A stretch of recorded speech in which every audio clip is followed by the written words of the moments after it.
자, 안녕하십니까. 이제 투자에 대해서 두 번째 시간입니다. 우리 책을 보니까 170페이지부터 176페이지 있는 내용을 할 거예요.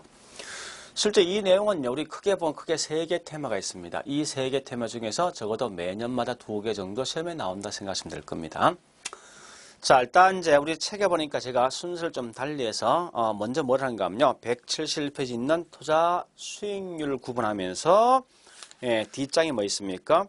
큰 3번인 투자 가치와 시장 가치, 그 다음에 뭐 있으면 저기 있는 큰 4번까지 투자자의 위험에 대한 태도 있죠. 이걸 같이 묶어 보겠습니다. 여기서 한 문제 시험 나올 수 있어요. 그 중에 특히 뭐 있습니까? 요것이 가장 중요하다 생각하시면 될 거예요.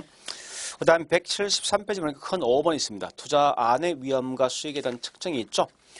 여기에 우리 최근 보니까 계산 문제가 하나 정도 시험 나올 수 있다는 거예요. 그리고 그 다음에 170페이지에 있는 투자에서 발생한 위험과 175, 176에 보니까 위험 처리 방법과 관리 방식이 있어요. 여기서 보통 하나 정도 시험에 나온다라고 생각하시면 되겠습니다. 자, 그럼 일단 저는 먼저 뭐부터 하는가 하면요. 171페이지 있는 뭐 있습니까? 투자 이 수익률 구분할 겁니다. 자, 일단 이거 한번 물어볼게요. 이제 우리 지난 시간에 있을 때 수익률이란 것은 뭡니까? 말 그대로 보니까 수익률은 한마디로 뭐 있습니까? 공식이 투자분의 뭡니까? 순수익이죠. 근데 이때 우리 수익률은 종류 크게 3개 있습니다. 책에 비록 있습니다. 171페이지에. 크게 3개 있죠. 맨 위에. 기대 수익률, 요구 수익률, 또 뭐 있습니까? 실현 수익 3개 있더라.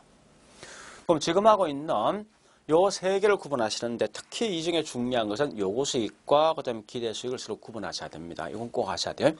실현 수익이 그냥 가볍게 넘어가시고, 그러니까 실현 수익은 말 그대로 뭐 있습니까? 이미 달성되고 완성된 수익이 뭐냐? 이게 실현 수익 아닙니까? 이런 게 이제 우리가 알고 있는 실현 수익이 되어진다 생각하시면 돼요. 어떤 건물에 10억이란 돈을 투자해 보니까 10% 정도 수익이 나왔다. 이건 이미 달성된 거죠.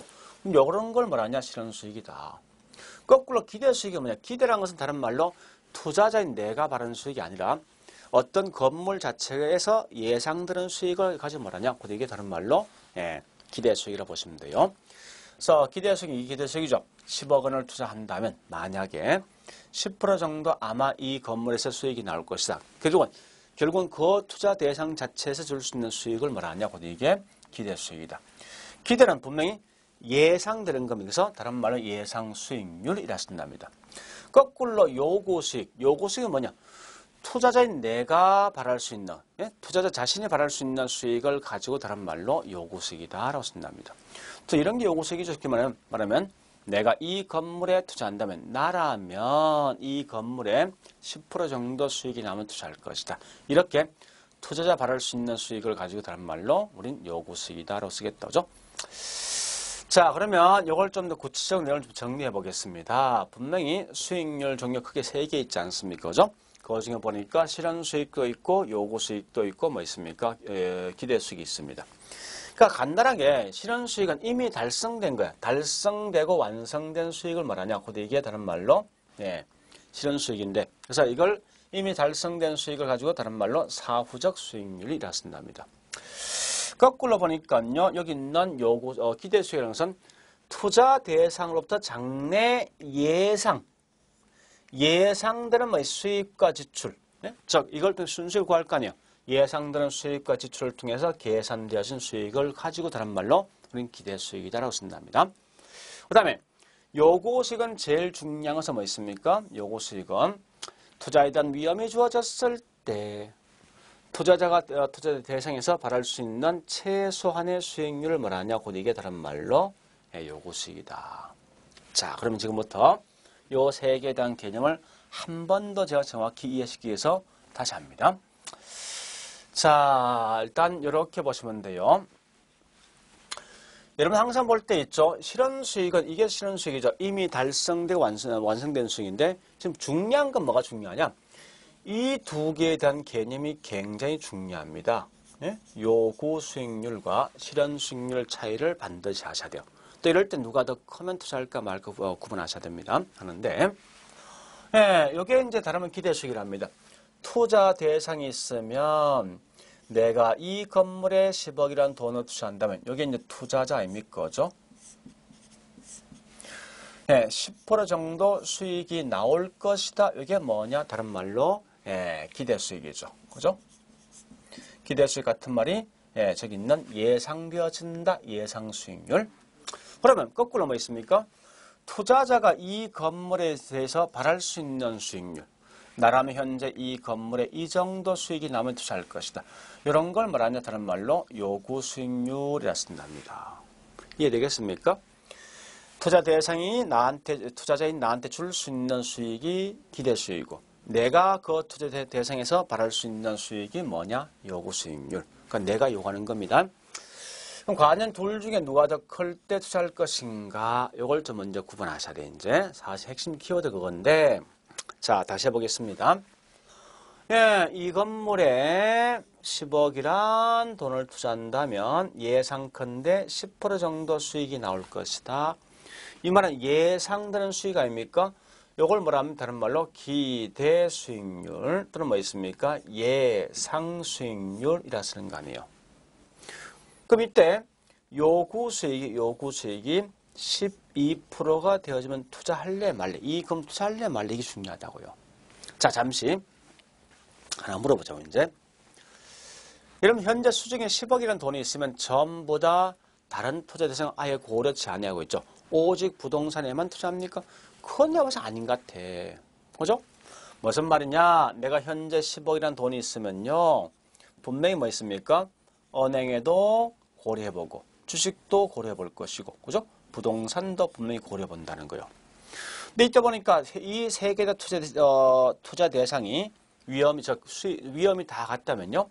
같은 상태에서 은행에서 뭐라는 건 나는 12% 준다 이렇게 말하더래요. 겁니다. 주식은 뭐 있습니까? 11% 정도 수익이 예상되었는데. 자, 그러면요. 하나 물어보겠습니다.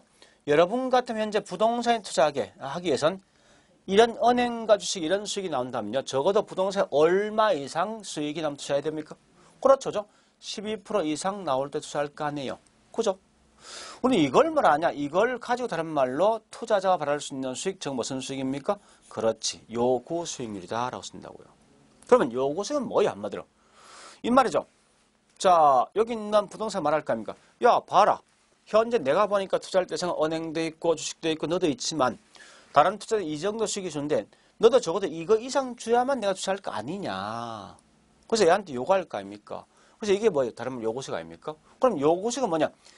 이 부동산 안에서 나온 수익이 아니라 바깥에서 나온 수익인 곧 이건 뭐 다른 말로 내부가 아니라 외부 수익이죠. 그죠? 그래서 우리 한마디로 요구 수익을 다른 말로 뭐라는지 압니까? 이렇게 외부 수익률이다. 또는 뭐 있습니까? 투자자가 반드시 바랄 수 있는 수익이니까 이걸 필수 수익률이라 쓴답니다.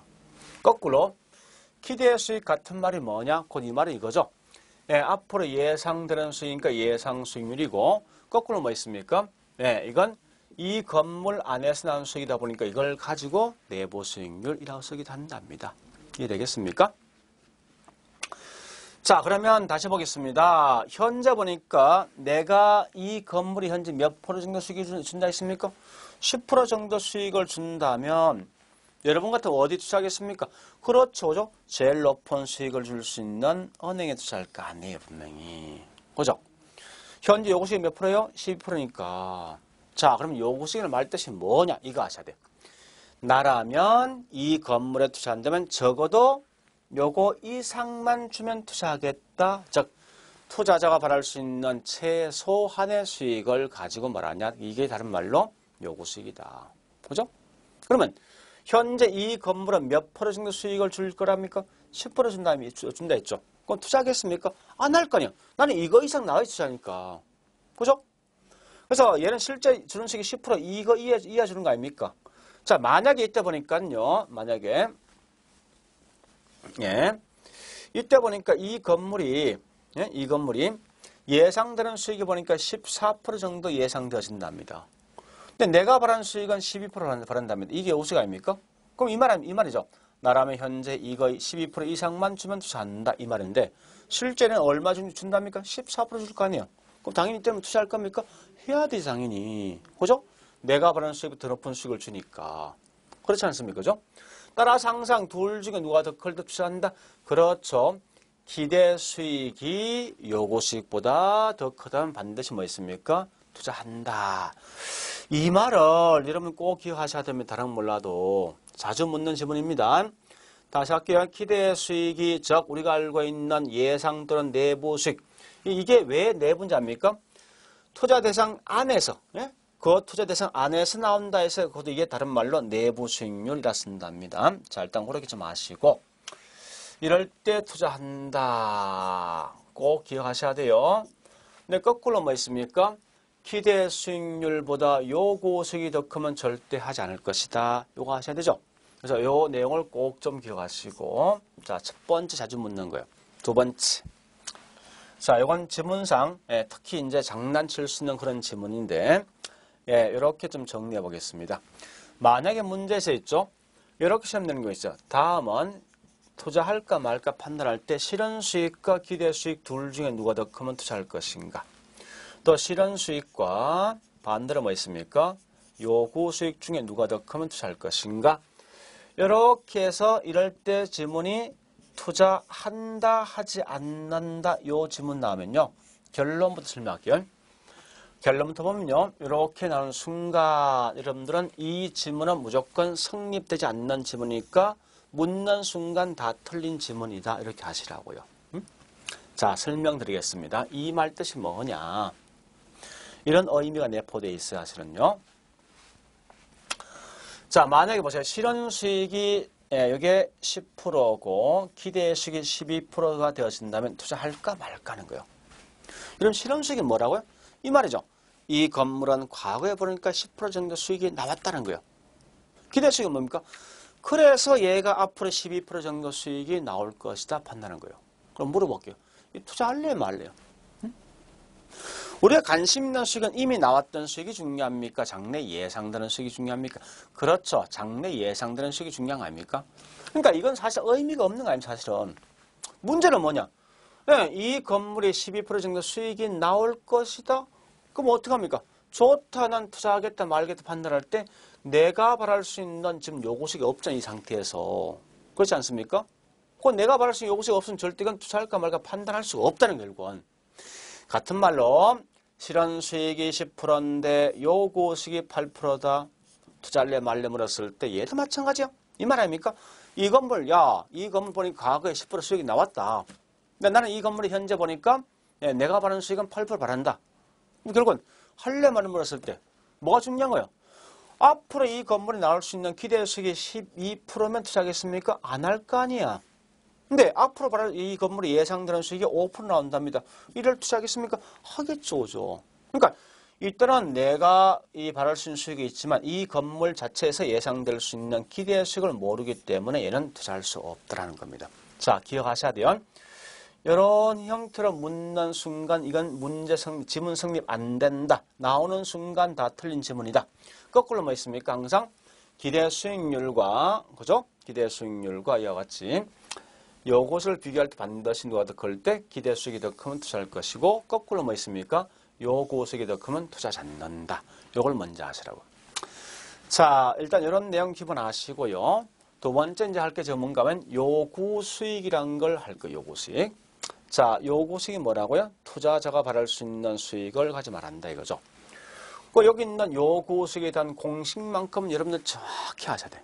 요건 항상 묻는 그런 지문입니다. 그래서 어쨌든 요구 수익에 대한 공식은 정확히 좀 기억하시는데 자, 일단 제가 먼저 한번 설명을 드리고 있죠. 나중 가서 이 구체적 내용을 다시 한번 정리하겠습니다.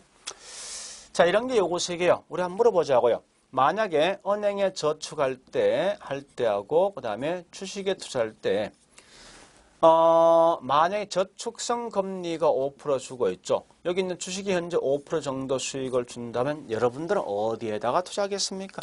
그렇죠. 저축에 투자한다.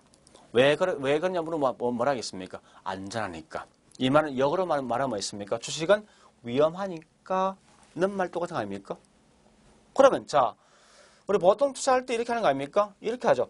은행이 현재 5% 정도 이자, 즉 수익이 나온다면요. 나는 주식이 현재 은행보다 위험이 3% 더 크니까 요거보다 더 준다면 내 투자한다. 그죠? 즉 주식은 이 저축보다 현재 위험이 3% 크기 때문에 요거까지 요거 합쳐서 더 높은 수익을 주면 투자한답니다. 그럼 이럴 때 투자자가 바랄 수 있는 수익이 얼마 되겠습니까? 8% 아닙니까? 이게 뭐냐 다른 말로 요거식이잖아요. 그죠? 자, 그럼 이 말이냐? 아, 사람들 항상 투자할까 말까 분석할 때 항상 기준이 있더라. 뭐보다 얼마 더 높은 수익을 주면 투자하겠다. 이런 항상 기준을 갖고 있더라 이겁니다. 그럼 항상 그 기준이 뭐가 뭐냐는 거예요. 자, 다시 해보겠습니다. 왜 여기 있는 사람들은 저축과 주식에서 주식 항상 더 높은 수익이 나올 때 투자할 것인가 하는 건요. 이유는 아주 간단합니다. 열어볼 수 있어요. 자, 내가 현재 은행에 가보니까 5천 정도 내가 저축하겠습니다. 정기예금으로. 이렇게 말하니까 뭐랍니까? 1년 뒤에 내가 원금 가져갈게요. 이렇게 말했던 거예요. 그러니까 은행에서 뭐랍니까? 5% 정도 이자 줄게요. 이게 뭐냐? 1년 후에 예상되는 1년에 줄 순수익이죠? 그래서 이걸 뭐라 하는가 하면 다른 말로 예상 수익률이라 쓴답니다. 그래서 이 정도 수익이 나올 거라 예상해서 1년 막상 딱 되면 뭐 있습니까? 분명히 이 저축은 5%만 줍니까? 아니면 5% 이상, 5% 이하 더 낮은 수익을 줍니까? 그거 아니죠. 무조건 뭐 있습니까? 맨 처음에 약속했던 여기 있는 수익과 똑같은 수익을 준다고. 그죠? 그럼 결국 이 말은 뭐 있습니까? 여기 실제 수익이에요. 따라서 이와 같이 실제 수익과 예상되는 수익의 차이가 있습니까? 없잖아요. 없는 이걸 뭐라냐? 다른 말로 이걸 무위험이다라고 쓴다고요. 그죠? 따라서 이걸 무위험이다. 무위험이 뭐냐 묻고는 뒤에 하겠지만 실제 수익과 예상되는 수익이 전혀 오차가 없는 거예요. 그런데 주식은 투자 분석해 보니까 이 물건이 1년 후에 5% 정도 수익이 예상되어지는 판단을 했습니다. 그래서 제가 이걸 딱 주식을 사가지고 1년 딱 되니까 이때 이제 원금과 이자 수익을 보니까요. 무조건 이 주식은 맨 처음에 예상했던 수익과 똑같은 수익이 나오겠습니까? 그건 아닌 것 같아 보니까. 때에 따라 얘보다 더 높은 수익이 나올 수도 있고 더 낮은 수익이 분명히 나올 수 있지 않습니까? 이렇게. 그죠? 그럼 얘는 뭐 있습니까? 내가 예상되는 수익과 실제 수익이 이와 같이 달라질 수 있거든요. 달라진다 이 말은 진다 이 말은 뭐 있습니까? 내가 손해 본다 이 말이거든요. 그래서 이런 걸 뭐라냐? 다른 말로 위험이란 용어를 쓴답니다. 뒤에서 하겠지만. 자, 그러면요. 중요한 말은 이 말이 중요합니다. 따라서 항상 요구식을 산출할 때 어떻게 산출하냐? 가장 기본은 절대 위험이 없는 수익에다가 위험이 주어진 만큼 더 높은 수익을 분명히 요구하더라 이겁니다. 따라서 다시 해보겠습니다. 자, 잘 보세요. 이제 요구 수익이란 것은 항상 뭐 있습니까? 절대 위험이 없는 가장 안전성을 갖고 있는 것. 이걸 뭐라 하냐? 무위험률이라서 무위험률에다가 뭐 있습니까? 투자 대상이 위험이 있는 만큼 더 높은 수익을 요구한다 해서 이걸 다른 말로 위험 할증률을 쓴다고요. 그럼 이때 우리 항상 이제 묻는 거 이거 마시면 돼요. 뭐가 중요한가 하면은 투자할까 말까 했을 때 반드시 요 무위험을 쉽게 생각해요. 은행 금리, 정기예금 금리 생각. 금리에다가 다른 투자 대상이 위험이 있는 만큼 더 높은 수익을 요구한 게 요구식이다 생각하시라고요. 지금 하고 있는 무위험이란 말 뜻이 뭐냐? 이 말은 절대 위험이 없는 거죠. 시간만 경과하면 바랄 수 있는 수익이랍니다. 이게 즉 이 말은 다른 말로 시간에 대한 대가가 되겠죠. 그래서 특히 무위험의 가장 대표적인 예가 뭐가 있냐 묻거든. 정기 예금 금리가 되어진다 생각하시라고요. 자, 중요한 것은요. 요 내용을 반드시 기억하셔야 돼요. 좀 더 하겠지만 무위험에 영향을 주는 요인이 뭐가 있을 것인가? 이러한 게 우리 과거에 여러 번 시험 나온 적이 있어요. 쉽게 생각하세요. 무위험에 영향을 주는 요인이 묻거든요. 은행 금리 변동에 영향 주는 게 뭐가 있을 것인가? 이렇게 하시면 되겠습니다. 자, 우리 한번 생각해 보세요. 은행 금리 변동, 경기 변동이 달라지면 시장 경제 상이 달라지면 또 뭐 있습니까? 저축이 많이 되었을 때, 적게 되었을 때, 내 신용 상태 굉장히 많은 얘들이 전부 다 무위험에 영향 주더라 이겁니다.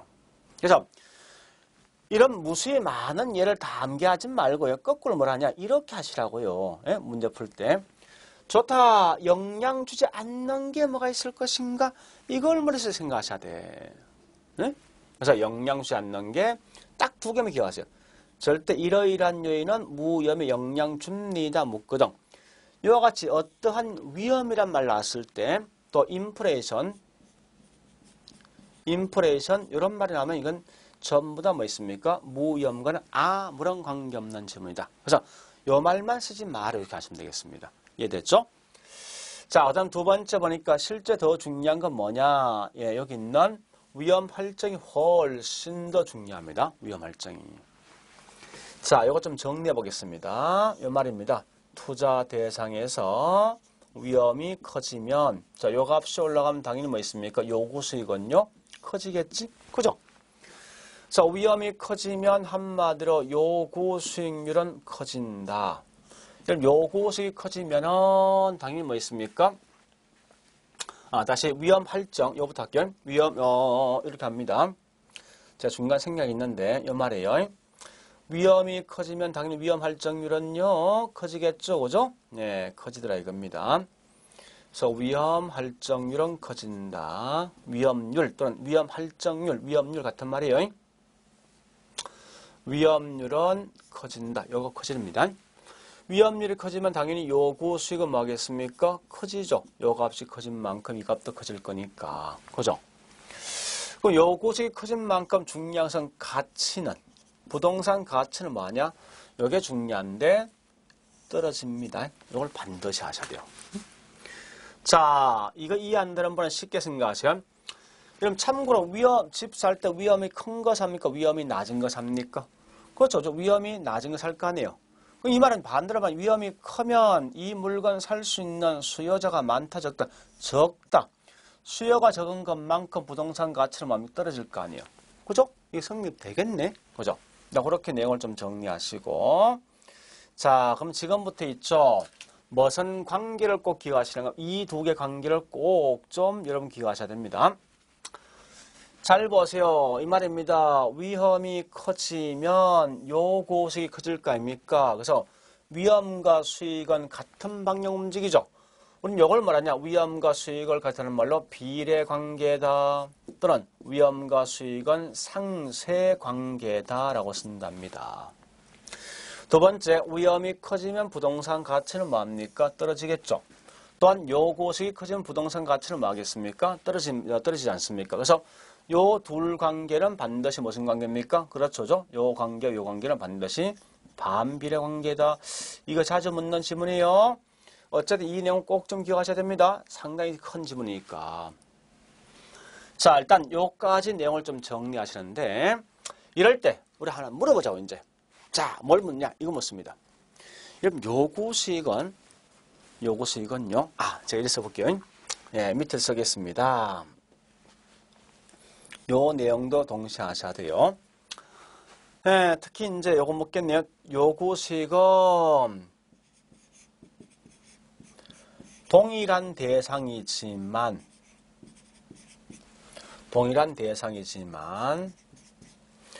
투자자마다 동일한 투자 대상에서 투자자마다 요구 수익이 같습니까? 다릅니까? 요거 기억하셔야 돼요. 분명히 차이가 있다는 거예요. 다르다 이거 하시라고요. 무슨 말이냐? 이 말입니다. 우리 자 이래 볼까요? 도둑이 두 명이 있어요. 두 명 있는데 똑같은 이 집에 똑같은 물건을 이제 훔쳤답니다. 이럴 때 간 큰 놈, 간 작은 놈이 느낄 수 있는 위험은 같을까요? 분명히 다를 거 아니에요, 이게. 그죠? 이 말은 동일한 부동산이 있지만 그 부동산에 대해서 투자자마다 받을 수 있는 요구는 다 틀리다 이겁니다. 그래서 결국은 각각의 동일한 투자 대상이지만 투자자마다 요구는 차이가 있다. 문제는 왜 그럴까? 이유가 뭐냐? 요거 시험 낸다고요. 이럴 때 이유는 뭐 있습니까? 무위험률 차이냐? 아니면 위험률, 위험 할증률 차이냐? 요걸 가지고 장난치겠네요. 물어보자고요. 우리 현재 보니까 무위험 항상 뭘 따집니까? 그렇죠. 은행에 있는 예금 금리 쓸 거 아닙니까? 그 은행 예금 금리는 사실 거의 같은 거 아니에요. 그죠? 그럼 곧 이 말은 무위험은 거의 같다 이겁니다. 그럼 결국은 각 개인마다 요구 수익에 대한 차이가 있는 이유는 요거 차이가 아니라 무슨 차이? 그렇지. 위험 할증 차이다. 즉 투자자마다 그 투자 대상에 대해서 바랄 수 있는 느낄 수 있는 위험에 대한 차이 때문에 반드시 위험 할증 차이지 무위험률 차이다. 이 말은 절대 쓰지 마라. 이건 굉장히 중요한 내용입니다. 그래서 반드시 이 내용 좀 기억하시고요. 자, 일단 요 정도 봤는데 자, 그러면 한 번 더 갑니다. 따라서 요 위험 할증은 주관적입니까? 객관적입니까? 주관적이잖아. 그죠? 그래서 이 말은 요구수익 한마디로 뭐 투자자마다 동일한 대상이지만 요구수익에 대한 차이가 있으니까 요구수익은 반드시 주관적입니다. 근데 문제는 위험 할증이 너무나 위험이 크다 보니까요. 즉 너무나 뭐 있습니까? 사람마다 차이가 있다 보니까 이 주관성이 너무 크더라 이겁니다. 주관성이. 주관성이 너무 큰 걸 조금 더 완화시켜줄 목적으로 어빙 피셔. 자, 이 피셔라는 사람이 있어요. 피셔는 뭐라 했냐? 얘는 여기에다 뭐 있습니까? 예상된 인프레를 갖다 따로 뽑아내서 인프레를 따로 뽑아내서 이렇게도 설명하게 된답니다. 그러면 이 말 아닙니까? 아, 학자에 따라서 요구 수익은 무위험률 플러스 위험 할증 쓰기도 하고, 그죠? 거꾸로 뭐 있습니까? 여기다가 예상된 인프레를 더 추가해 설명서도 있답니다. 그러면 결국은 이 말 아닙니까? 좋다. 무위험에 영향 주지 않는 게 뭐냐? 위험이란 말과 인프레이션은 별개 아닙니까? 이거하고? 그죠? 별개니까 반드시 뭐 있습니까? 무위험에 영향 주지 않는 건 요 두 개가 되어진다. 이렇게 하시면 될 거 아니에요. 이해됐죠? 그죠? 자, 정리하면 이 말입니다. 요구수익은 투자자가 바랄 수 있는 수익인데 요구수익 공식은 반드시 무위험과 위험 할증인데 이럴 때 무위험은 항상 예금 금리가 되어진다 보시고 특히 위험 할증 중에 위험과 요구 수익은 상세 또는 비례 관계인데 위험과 부동산 가치, 요구 수익과 부동산 가치는 반비례 관계다. 투자자마다 왜 요구 수익에 대한 차이가 있니 물었을 때 반드시 이건 위험 할증률 차이 때문에 이런 현상이 있더라. 이렇게 하시면 되겠다. 그죠? 자, 정리되겠습니까? 했으면 이제 지금부터 이걸 가지고 설명 들어가겠습니다. 자, 요구수익 이제 생각하셔야 됩니다. 요구수익은 필수 투자자가 반드시 바랄 수 있는 수익이니까 필수 수익률 또는 위험 조정 할인율 쓰기도 한답니다. 이 말은 위험 조정 할인율 또는 위험 조정률이라 쓰기도 한답니다. 공식이 뭐라고요? 무위험과 위험 할증이 있죠. 이럴 때 뭐 있습니까? 무위험은 아까 설명했어요. 절대 위험이 없고 오직 시간에 대한 대가인데 항상 가장 대표적인 예가 뭐냐 묻거든 예금 금리가 되어지는 생각하시면 되겠습니다. 무위험에 영향을 줄 수 있는 건 실제 뭐 있습니까? 이와 같이 일반 경제상 등도 있는데 이걸 다 보지 말고 거꾸로 위험이란 말과 인프레이션 쓰면 안 된다. 중요한 것은 여기 있는 위험 할증이 좀 중요한 거 아니에요. 그죠? 그래서 얘는 항상 볼게 위험이 커지면 요구 수익은 커지다 보니까 그 결과 부동산 가치는 떨어진다. 요거 아셔야 되죠. 따라서 위험과 수익은 무슨 관계? 비례 관계. 비례 같은 말이 뭐라고요? 상쇄 관계다. 거꾸로 위험과 가치, 수익률과 가치는 반드시 무슨 관계입니까? 반비례 관계다. 이렇게 내용을 정리하시면 되겠죠. 자, 일단 여기서 제일 중요한 게 요구 수익이 중요합니다. 그리고 요 두 개 서로 비교했을 때 누가 더 크냐 적냐에 따라서 분명히 달라진다는 좀 아시고요. 자, 그런 다음에 이제 어디 가는가 하면요. 그렇지만 이 위험 할증이 너무나 주관성이 크다 보니까 어빙 피스는 예상된 인프레를 따라 뽑아내서 이렇게 설명하게 된다. 여기까지 가셔야 됩니다. 자, 그리고 이제 두 번째 위험과 수익에 대해서 갑니다.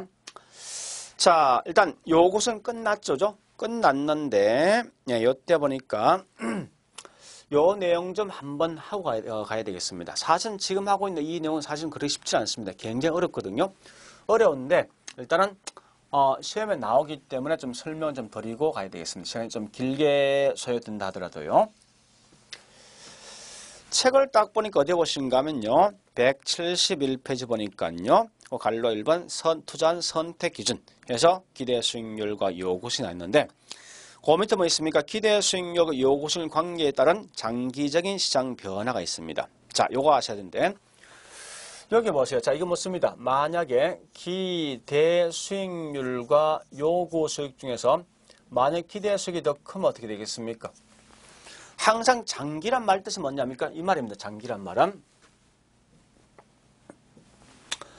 언젠가는 장기간 반드시 뭐 되겠습니까? 요 기대 수익률과 요구 수익률이 똑같아진다 말 뜻이고요. 예?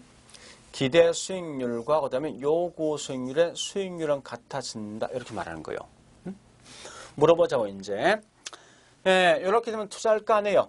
그죠? 투자한단 말이 결국은 이 물건 살 수 있는 수요자가 많은 거죠. 그래서 많은 것만큼 부동산 가격은 올라갈 것이다. 그죠? 올라간 만큼 여기 있는 수익률은 뭐겠습니까? 떨어진다 이거예요, 사실은. 앞에 설명했지 않습니까? 수익률과 가치는 무슨 관계? 네, 그렇죠. 그죠? 반비례 관계. 다시 합니다. 수익률과 가격은 반드시 반비례 관계되고 좀 아셔야 돼요. 그래서 현재 가격이 이렇게 올라가면요. 이럴 때 뭐 있습니까? 수익률은 분명히 떨어진답니다. 그런데 이때 떨어진 수익은 반드시 이 건물 시장에서 형성되고 있는 기대 수익이 떨어지게 되어 있습니다. 자, 일단 원래 이렇게 하는데 앞으로 이제 문제 풀 때 이것만 생각하시 다른 거 보지 말고 만약에 시험 났을 때 일어나거든요. 기대 수익률과 요구 수익이 이게 더 크다면 이게 더 크면 항상 뭐 있습니까? 언젠가는 기대 수익과 요구 수익은 같아진다 이겁니다. 같아지는데 이때 항상 여기 누가 변하는가요? 시장에서 형성될 수 있는 기대 수익률이 변하지 절대 이 말 뜻이 뭐 있습니까? 요구 수익이 변한다 이 말은 절대 쓰지 말아야 됩니다. 그러면 이 같아지기 위해서는 어떻게 합니까? 기대 수익이 이 상태 올라가야 될 거 아닙니까? 요게 그죠? 그래서 얘는 반드시 기대 수익이 올라갔을 때 이 말입니다. 기대 수익이 올라갔을 때 뭐 있습니까? 기대 수익과 요구 수익이 같아진다 이렇게 하시라고요. 항상 해서 여기 있는 요게 항상 장난치게 되어 있습니다. 즉 무슨 말이냐? 자, 지금 이거 어렵습니다. 문제가 만약에 문제가 났을 때 장기적 변화에서 즉 이렇게 묶거든요. 기대 수익과 요구 수익이 있는데 이때 뭐 있습니까? 예, 장기적 균형. 언젠가는 기대 수익과 요구 수익이 같아진다. 하면서 여기서 누가 변할 것이 묻는데 이렇게 하면 공부하실 때 이렇게 하시라고요. 언젠가는 같아지는데 항상 누가 변하냐? 기대 수익이 변한다. 그럼 결국은 기대 수익이 요구 수익을 따라간다고 생각하시라고요. 이 상태 현재 요구 수익이 더 큰 거 아닙니까? 그러면 결국은 기대 수익이 올라감에 따라 같아질 거 아닙니까? 그죠? 한 번 더요. 만약에 문제에서 이렇게 시험 낼 수 있습니다. 기대 수익률이 요구 수익보다 크다면 언젠간 균형되어질 것이다 하면서 이럴 때 기대 수익, 즉 누가 변할 것이 묻는 거거든요. 물었을 때 항상 뭐 있습니까? 이래 보시면 돼요. 언젠간 같아진다. 그러면 결국은 기대 수익이 항상 요구 수익을 따라가기 때문에 현재 기대 수익이 더 큰 뭐 있습니까? 기대 수익이 떨어져서 같아진다를 보시라고요. 문제 풀 때. 이해되겠습니까? 자, 이 문제는 좀 생각해 보셔야 돼요. 자, 그리고 예, 거기 있는 171페이지 뭐 있습니까? 밑에 있는 요구 수익률 개념 끝났습니다. 뒷장 가볼까요? 설명이 꽤 많습니다. 많은데 172페이지 맨 위에 공식이 있죠. 요구 수익은 무위험률 플러스 위험 할증에다가 예상된 인플레이션 더한 거다. 요건 좀 아셔야 됩니다. 그런데 이때 보니까 뭐 있습니까? 무위험 설명 꽤 많은데 다른 거 보지 말고 가장 중요한 것은 예, 거기 있는 박스 안에 동그라미 3번, 4번요. 3번은 뭐 있습니까? 무위험률은 투자 안에 위험에 대한 태도와 무관하다. 이 말 아셔야 되죠? 두 번째 뭐 있습니까? 무위험률은 일반 경제 상황에서 결정되어진다. 이거 좀 아시고. 자, 그 다음 위험 할증은 중요한 말은 그 동그라미 3번 있지 않습니까? 3번, 4번 요 두 개는 좀 기억하시고요. 됐죠? 자, 일단 요 정도 봤으면 지금부터 네, 172페이지 뭐 있습니까? 투자 가치와 시장 가치 대해서 하겠습니다. 투자 가치, 시장 가치. 자, 이 내용도 우리 책에 있는데 일단 제가 이걸 이렇게 좀 묶어서 먼저 보고 있죠. 그 내용을 따라가겠습니다. 이건 뒤에서 하고 일단 우리 본문인 내용 다시 보겠습니다. 자, 이럴 때 보니까 여러분들 기대 수익률은 과연 이제 앞에 요거 쓰겠지 않습니까? 기대 수익은 과연 어떻게 측정할 것인가 하는 거예요. 이 건물의 장래 예상되는 수익을 어떻게 측정할 것인가 하는 겁니다.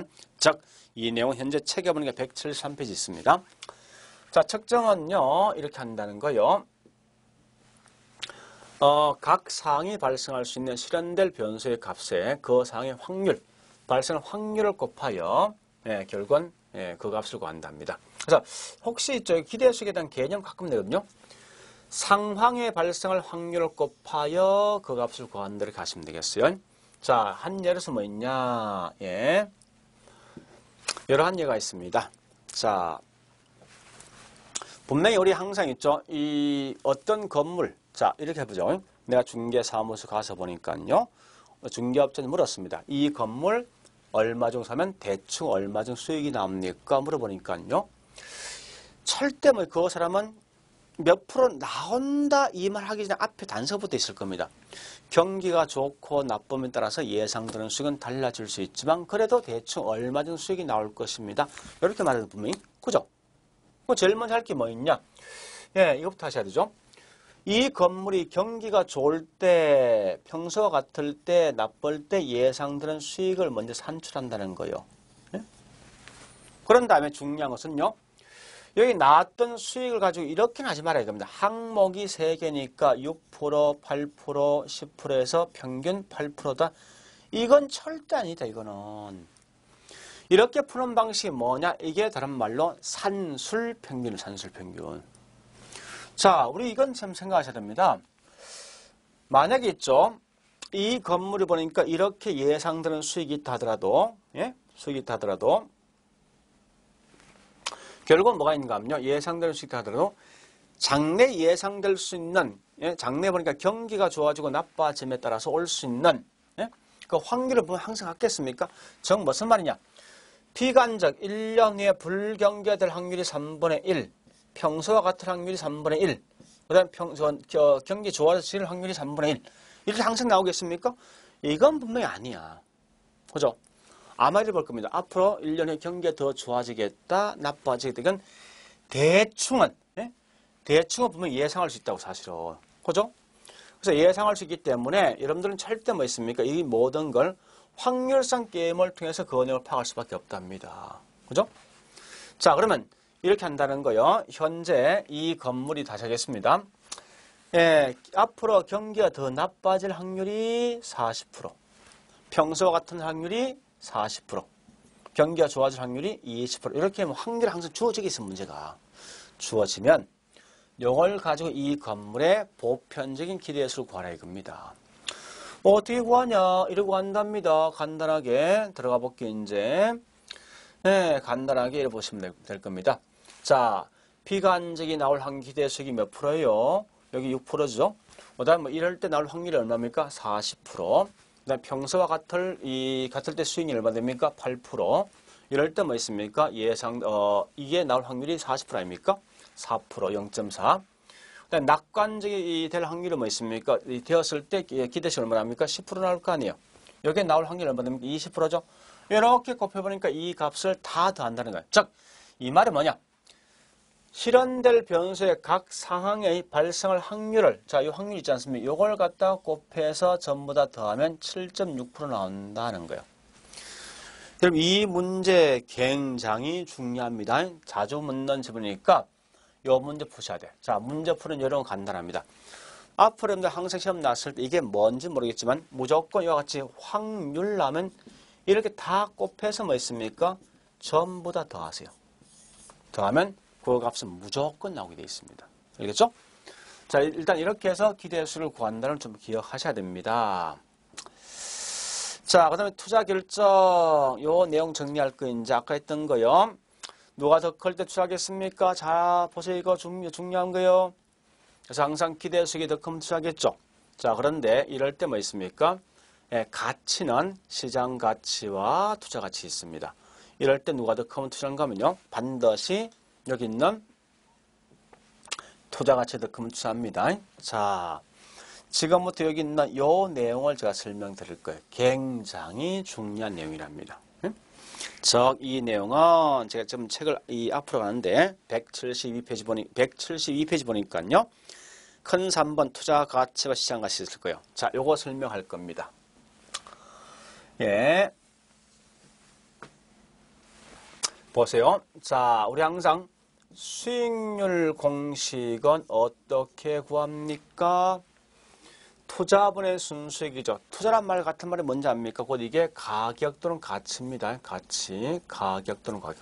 무슨 말이냐? 내가 현재 이 건물 10억 주고 샀다. 이게 투자금 아닙니까? 곧 그게 뭐냐? 부동산 가격이니까. 그래서 가격분의 순수익을 뭐라냐? 곧 이게 수익률이다. 근데 분명히 수익률은 두 개 있지 않습니까? 그죠? 기대 수익률과 그다음 뭐 있습니까? 요구 수익률 그게 두 개 있구나. 이렇게 하셔야 되죠. 그럼 조심할 건요. 이 수익률을 통해서 우리는 반드시 가치란 공식을 구할 수 있습니다. 예? 그래서 가치 공식이 있는데 가치 공식은 즉 가격 공식은요. 여기에 지금 밖으로 빠져나간 거 아닙니까? 그죠? 나왔으면 이 말이 항상 어디 들어옵니까? 분모에 들어올 거 아니에요, 이제. 수익률 분의 뭐가 되겠습니까? 순수익이 되어진다. 분명히 책에 보니까 가치가 두 개 있거든요. 무슨 가치 있습니까? 그렇죠. 시장 가치와 거꾸로 뭐 있습니까? 투자 가치가 있더라. 그죠? 자, 그럼 첫 번째 알 거는 이 말 좀 기억하셔야 되겠네요. 참고로 묻겠습니다. 이러면 수익률과 가치는 무슨 관계입니까? 비례입니까? 반비례입니까? 한번 해볼까요? 자, 만약에 이렇게 보자고 이제 여기 있는 수익률이 A는 10%고 B는 여기 12%입니다. 이때 여기 있는 순수익이 1억 2천이 나온다 할게요. 그러면 결국은 A 같은 경우는 가치가 얼마 되겠습니까? 10%분의 1억 2천이면 이 건물 가격은 12억 될 거 아니에요. 그죠? 거꾸로 뭐 있습니까? 예, B 같은 경우는 12%분의 1억 2천이니까 이건 이 건물 가격은 뭐 있습니까? 10억 될 거 아닙니까? 그래서 이 말 아닙니까? 아까 수익률과 가치는 무슨 관계라고요? 반비례죠? 이 말은 수익률이 올라가니까 가격은 분명히 떨어진 거 아니에요, 분명히. 그죠? 그래서 다시 합니다. 정확히 가셔야 돼요. 수익률과 가치는 반드시 무슨 관계다? 반비례 관계 되겠죠? 반비례 관계. 이렇게 좀 내용을 좀 정리하셔야 됩니다. 자, 그러면요. 이때 반비례 관계인데, 그럼 결국은 이때 이제 뭐가 중요한가 하면요. 이거 묻습니다. 과연 이럴 때 투자할래 말래 투자 유무가 굉장히 중요하답니다. 응? 투자 유무가. 그래서 일단 투자 유무를 보시는데요. 어떨 때 내가 투자할까 말까 하는 건데, 예. 앞에서 했지만, 기대 수익과 요구 수익 둘 중에 누가 더 클 투자합니까? 그렇죠. 기대 수익이 더 크면 투자한다는 거예요. 그럼 과연, 요 둘 관계가 현재 뭐 반비례니까, 우리 항상 기대 수익을 통해서 만들어진 게 시장 가치입니다. 거꾸로 요구 수익을 통해서 만들어진 게 투자 가치라고요. 그 둘 중에 누가 더 클 때 투자할까 물었을 때 반드시 뭐 있습니까? 투자 가치가 더 크면 투자하게 돼 있어, 항상. 응? 왜 이게 관계 반대 관계인데? 자, 요걸 그냥 그대로 써보겠습니다. 이 말 아닙니까? 여기 있는 내용 그냥 그대로 가보면요. 네, 10%. 요구 수익이 10%고, 기대 수익이 12%면, 여기 더 큰 거죠, 기대 수익이? 이럴 때 뭐 있습니까? 이럴 때 산출, 일단 예상되는 수익이 1억 2천 나 있으면요. 시장 가치는 반드시 뭐 있습니까? 예, 10억이 되어진다 이거죠. 요 값이니까, 그죠? 투자 가치는 이제 투자 가치는 뭐 있습니까? 10%니까 10%분의 1억 2천 되어서 요 값은 얼마 되겠습니까? 그렇죠? 12억이 나온다 이 말 아닙니까? 논리상 보니까. 그죠? 그래서 다시 정리할게요. 꼭 기억하셔야 됩니다. 항상 수익률과 가치는 반드시 반비례 관계를 갖고 있더라. 또한 이때 뭐 있습니까? 만약에 기대 수익이 요구 수익보다 크다면 반드시 투자 가치가 시장보다 커야 된다. 이 말 꼭 아셔야 돼요.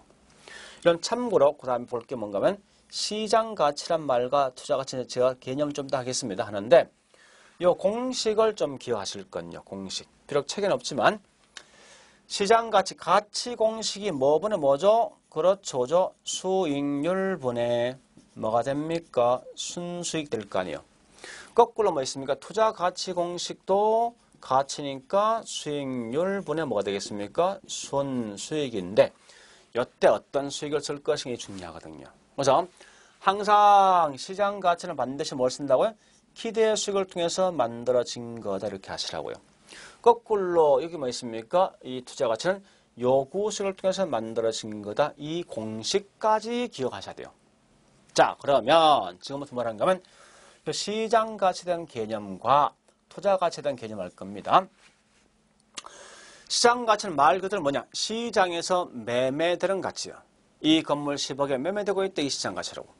투자 가치는 말 그대로 뭐 있습니까? 투자자인 내가 느낄 수 있는 가치는 뭐냐? 곧 이게 투자 가치다. 이렇게 하시라고요. 즉 무슨 말이냐?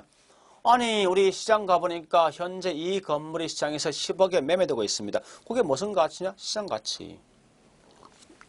근데 내가 봐서는 이 건물이 15억 가치가 있대. 이게 무슨 가치요?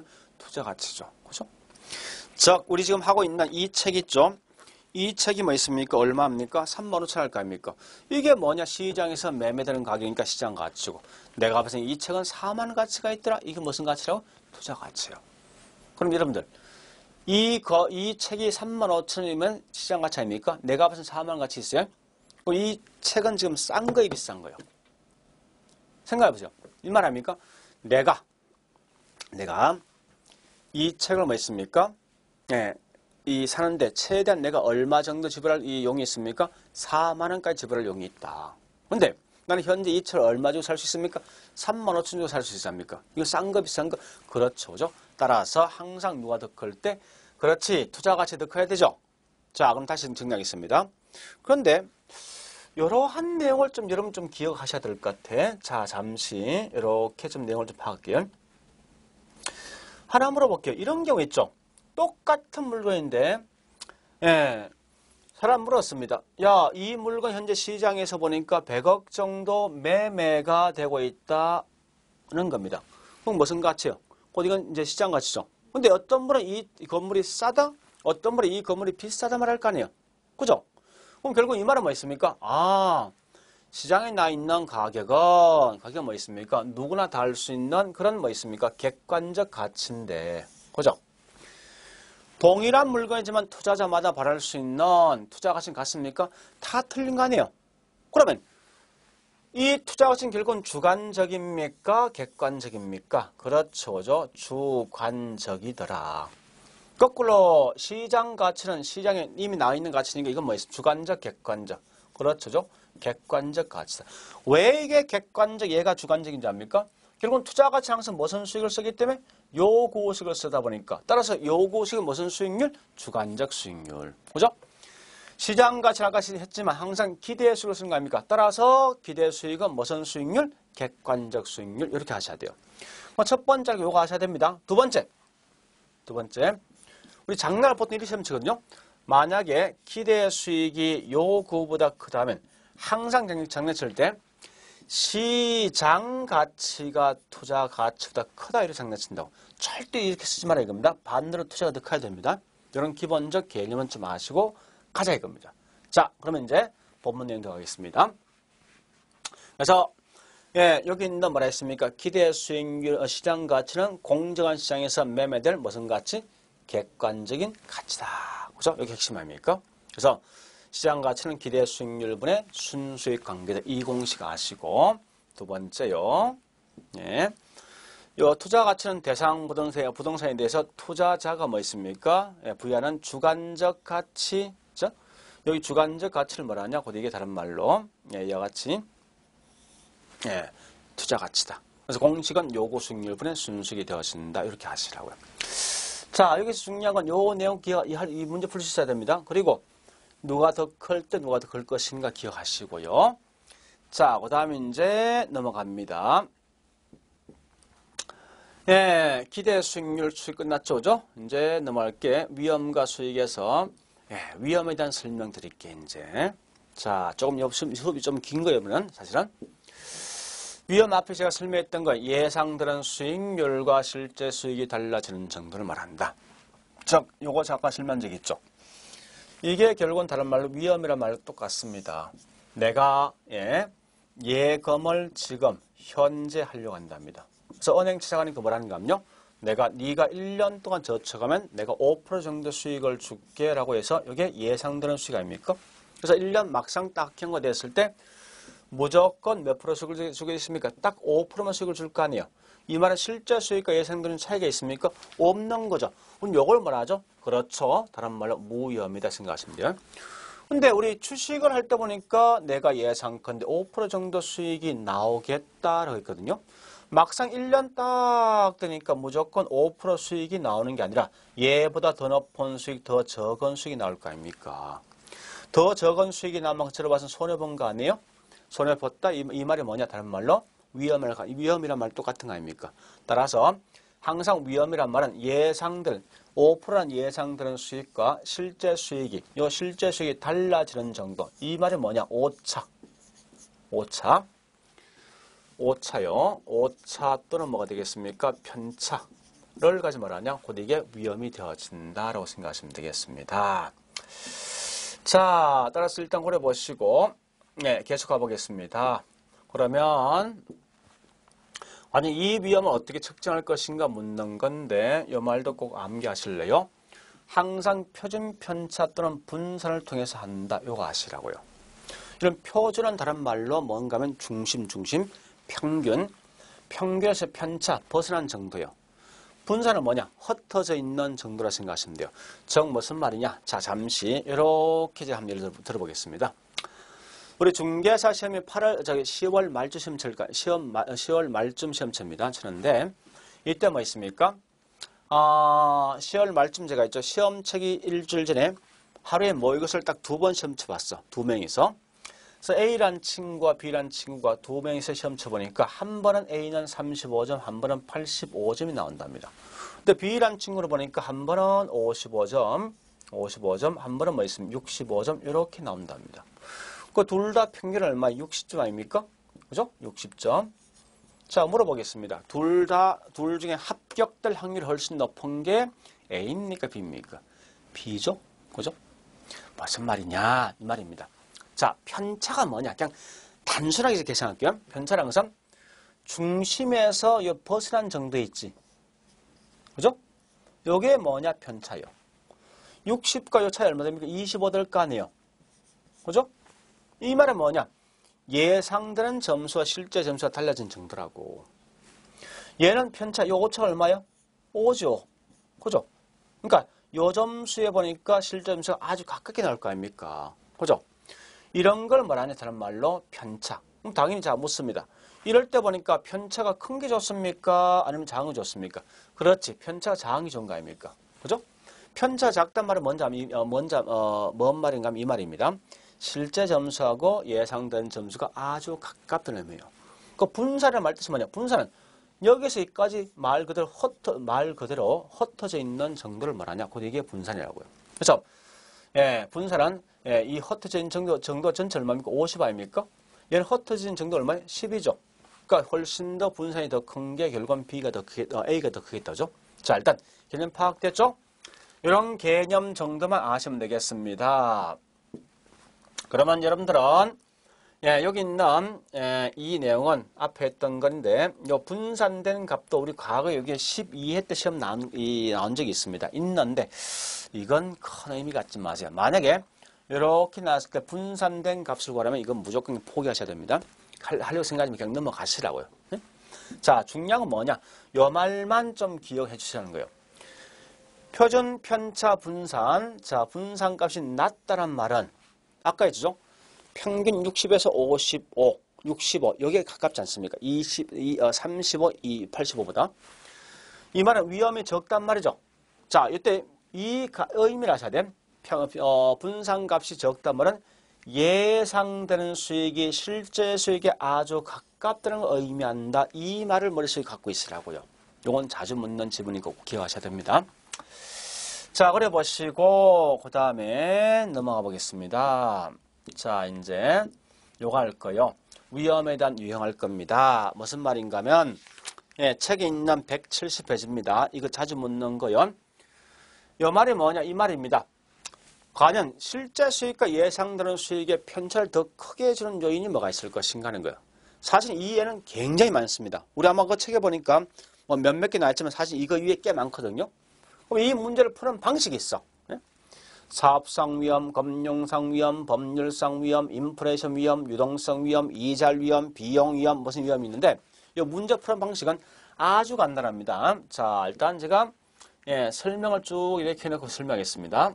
자, 잘 보세요. 이제 설명드릴게요. 항상 요러 이제 문제는 이거 묻거든요. 이러이러한 예가 어느 위험속에 포함될래 시험 낸다고요. 내면 재밌는 말은 뭐를 기억하시는가 하면요. 요걸 반드시 기억하세요. 그 속에 반드시 요 말과 예? 사업상 위험은 항상 이 뒤에 설명 중에 반드시 똑같은 말이 들어야 돼. 똑같은 말. 얘는 절대 안에 있는 글자 가지고 장난치는 게 아니라 결국 묻는 게 어떠한 예가 어디 속에 포함될까 묻는 거예요. 그래서 항상 사업상 위험을 나오면 무조건 사업 나와야 된다. 물론 설명된 게 뭐야? 부동산 사업 자체로부터 연유되어 있는 수익성에 관한 위험인데 그거 다 필요 없습니다. 법률 나오죠. 법률 마찬가지요. 얘도 반드시 뭐 있습니까? 이 지문상에서 법이나 예? 정책이나 제도 이런 말이 나왔을 때 이 법률상 위험이다. 인플레이션 같은 말이 뭐야? 물가가 올라간다. 이런 말입니까? 화폐 가치 뭐 있습니까? 하락이죠. 이 말 나왔을 때 인플레이션. 이자율 나오면 반드시 거기서 이자 나야 됩니다. 그런데 조심할 게 딱 두 개 있어요. 그게 뭐냐? 첫 번째, 금융상 위험 나오면요. 무조건 지문상 이 말 타인 자본 또는 뭐 있으면 지렛대는 뭔데요? 타인들 아닙니까? 또는 이 말 대신 뭐 있습니까? 예, 재무. 이런 재무란 말하면 전부 다 이건 남돈 관련되어 있는 거니까 이건 금융상 위험 속에 포함된다 이렇게 하시고요. 그 다음에 유동이란 말은 제일 중요한 건 현금으로 전환되는 과정, 현금화되는 과정 이런 말만 나오면 전부 다 이건 유동성 위험 속에 포함되어진다. 이렇게만 기억하시고 있죠. 우리 책에 있는 내용은 상당히 복잡하지만 그 내용을 다 볼 필요 없습니다. 이건 문제 푸는 요령이 중요하니까. 그죠? 자, 됐죠? 그 정도 있는 내용은 반드시 할 수 있어야 됩니다. 좋다 이겁니다. 이런 위험에 대한 유형만 아는 게 중요한 게 아니라 이런 걸 어떻게 처리할 것인가 처리 방식이 있습니다. 책은요 어디 보시는가 하면은 예. 자, 잠시 우리 거기 170페이지 있죠. 문제 제가 두 개 풀겠습니다. 밑에 있는 기출문제 있습니다. 자, 그 중에서 4번, 5번요. 자, 4번 위치나 있지. 얘도 그러면 지문성에 다른 거 보지 말고 무조건 위치란 말이 있어야 됩니다. 있습니까? 맞는 거죠.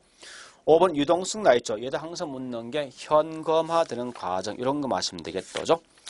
자, 됐습니다. 이제 마지막 흘러갈 거예요. 어디 가는가 하면 175페이지 갑니다. 위험 처리 방법. 자, 처리 방식은 이 말입니다. 내가 이런 위험 파악했잖아요. 그럼 이런 위험을 어떻게 처리할 것인가 묻는 거예요. 자, 처리 방식은 크게 세 가지 방식이 있더라. 자, 위험한 요소를 제외시킨다. 두 번째, 보수적 예측 방식이 있다. 세 번째, 위험 조정 할인율이 있습니다. 이것도 중요한 키워드만 알고 있으면 됩니다. 자, 이 말 뜻이 이런 뭡니까? 위험이 있는 건 절대 뭐 있습니까? 투자 안 한다. 이 표현 아닙니까? 그죠? 그래서 얘도 항상 나오면 무조건 뭐 있습니까? 위험한 투자는 가능한 투자 대상에 제외시킨다. 이런 말만 기억하시라고. 두 번째 보니까요, 예, 보수적 예측 방식은 이 보수라는 건 결국은 진보이다 반대 아닙니까? 그죠? 얘는 거의 다 안전성을 추구하는 안전성을 가장 중요시합니다. 그래서 항상 원래 정확하면 이 말입니다. 수익들, 예상되는 수익이 있습니다. 수익 중에 최고와 중간 최소를 추계해서 그 중에 최소 추계치를 하는데 이 말 대신 이렇게 시험 나올 수 있어요. 자, 얘는 뭘 파악하시는가? 이 말 기억하셔야 돼요. 예, 수익은 가능한 낮게 잡고 비용은 가능한 높게 잡는다. 이 말 기억하시라고. 자, 다시 할게요. 보수적 예측 방식은 원래 수익을 우리 앞에 어떻게 했습니까? 이거 한 적이 있죠. 기대수를 구할 때 항상 보니까 경기 좋을 때 10%, 뭐 보통일 때 8%, 경기 나쁘면 6%에서 이걸 가중해서 이 기대수 구한 거 아닙니까? 했는데 보수는 이렇게 하지 않고 가장 낮게 나올 수 있는 이 수를 딱 잡아준다는 거예요. 그래서 같은 말이 수익을 가능한 낮게 비용 가능한 높은 투자 대상을 선택한다. 이런 것만 기억하시라고요. 자, 그 다음에 이제 여기 있는 위험 조정 할인율. 이런 위험 조정 할인율은 결국은 다른 말로 요구식입니다. 따라서 얘는 핵심이 뭐냐? 위험이 커지면 요거 장난칩니다. 더 높은 할인율 쓴다. 이게 위험 조정 할인율인데 요 말 대신 가끔 장난칠 때 뭐 있어요? 이렇게 장난치거든요. 위험이 커지면 더 낮은 할인율 쓴다. 이렇게 틀리게 낼 수 있으니까 요것만큼은 좀 조심해서 그 내용을 파악하시면 되겠습니다. 자, 일단 이런 정도 봤으면요. 이제 우리가 좀 할 게 뭐 있는가 하면요. 한 개 돼 있습니다. 자, 책을 보시는데, 예, 저기 있는 175페이지요. 위험에 대한 관리 있죠. 요 내용 좀 정리할게요, 여러분들. 자, 이 내용은 우리 자주 묻는 지문이 좀 기억하셔야 됩니다. 위험 관리가 크게 네 가지 방식이 있어요. 이것 주로 묻는 게 어떠한 예가 어디 속에 포함될 거 묻는 거예요. 첫 번째 보니까 위험에 대한 위험. 자, 우리 책에 나 있을 겁니다. 위험에 대해서 회피한다. 두 번째 뭐 뒷장 가볼까요? 예, 위험을 갖다 타인한테 떠넘길 수 있는 전가가 있습니다. 세 번째 뭐 있습니까? 예, 위험을 갖다가 떠안는 보유가 있어요. 네 번째 보니까 철저히 분석할 수 있는 위험이 뭐 있습니까? 통제가 있더라. 요거요. 요 네 개 중에 어떠한 예가 어떻게 포함될 거 묻는데, 자, 위험 회피랑 이 말입니다. 나는 무조건 위험이 있는 건 절대 투자 안 하겠다는 말과 똑같은 말이 뭐냐? 곧 이게 위험 회피라고 사실은요. 그래서 항상 이걸 묻는 건 어떠한 예가 어디 속에 포함될 거 묻는 건데요. 얘는 이 말 나와야 됩니다. 위험이 있는 곳은 예, 절대 투자를 갖다 뭐 있습니까? 하지 않는다. 이게 위험 회피랍니다. 두 번째 위험 전가는 자주 묻는 질문이에요. 위험 전가는 주인이 갖고 있는 위험을 상대편이 떠넘기는 게 뭐냐고 이게 다른 말로 위험 전가입니다. 그래서 가장 대표적인 예를 보니까 첫 번째 뭐가 있습니까? 위험에 대해서 요거죠. 변동, 우리 변동금리 같은 게 있지 않습니까? 이건 전부 다 위험 전가예요. 즉 변동금리 하는 목적이 뭐야? 은행들은 인플레 발생 그만큼 뭐 있습니까? 손해 보니까 예, 이 화폐가 떨어지면 손해 보니까요. 그 손해 본 걸 금리를 올림에 따라서 이건 자기가 보전할 목적이거든요. 금리가 올라간다 이 말은 뭐 있습니까? 그 위험을 전부 다 차익자 떠안는 거 아닙니까? 따라서 우리 항상 변동이란 말로 하면 전부 다 이건 위험에 대한 전가될 것이고, 그리고 예, 저기 있는 수압 같은 거, 수압이 곧 뭐냐? 교환입니다. 그리고 또 뭐 있습니까? 보험 같은 게 있죠. 이건 전부 다 예, 위험 전가 속에 포함된다. 그다음 위험 보유는 주인이 직접 떠안는 겁니다. 그래서 주인이 직접 떠안는 건데 가장 대표적인 예가 뭐인가? 대손 충당금. 충당금요. 위험 통제라는 것은 내가 철저히 분석해서 뭐 있습니까? 위험을 제거시키는 방식인데 가장 대표적인 예가 뭐 있냐? 좀 이따 하겠지만 예, 포트폴리오. 자주 묻는 질문이에요. 통제도. 그 다음에 요구 수익률, 즉 위험. 요구 수익 같은 위험 조정 할인율, 위험 조정률이 있습니다. 또 뭐 있습니까? 민감도 또는 감흥도 분석. 민감도 또는 감흥도는 나중에 할 겁니다. 민감도 또는 감흥도 분석. 이러한 게 가장 대표적인 뭐 있습니까? 위험 통제한 예가 되어진다 하는 겁니다. 이것도 우리 심심찮게 시험 나올 수 있습니다. 그래서 우리 항상 예, 이런 위험도 같이 묶어 보셔야 돼요. 위험이 뭐냐, 위험에 대한 유형이 뭐냐, 위험 처리 방식이 뭐 있냐, 위험에 대한 관리, 요거 네 개를 같이 묶어서 한 문제 나온다 생각하시면 되겠죠. 자, 일단 이번 시간 사실 수업을 굉장히 오래 했습니다. 하여튼 미안한데 이걸 같이 묶으면 사실 맞거든요. 그래서 크게 보면 사실은 크게 두 개를 볼 수 있습니다. 첫 번째 수익률. 수익률은 제일 중요하다고 요구 수익과 기대 수익 중요하다. 요구 수익은 투자자 발행 수익인데 공식이 뭐냐? 모위험과 위험 발생이다. 그리고 이때 기대 수익과 요구 수익 관계에서 기대 수익이 더 커야 되죠. 또한 두 번째 뭐 있습니까? 시장 가치와 투자 가치에 대해 개념하시면서 항상 기대 수익이 더 크면 반드시 투자가 더 큰 거예요. 이거 꼭 좀 이해하시고. 자, 그 다음에 이제 물을 게 아닙니까? 기대 수익률을 측정하는 방식이 있을 거예요. 그거 좀 기억하시고. 마지막 가서 위험에 대한 개념, 위험에 대한 유형, 위험을 갖다 처리한 방법, 위험에 대한 관리 이런 것을 공부하시면 되겠죠. 자, 하여튼 오늘 좀 긴 시간 동안 고생했습니다. 자, 수고했습니다.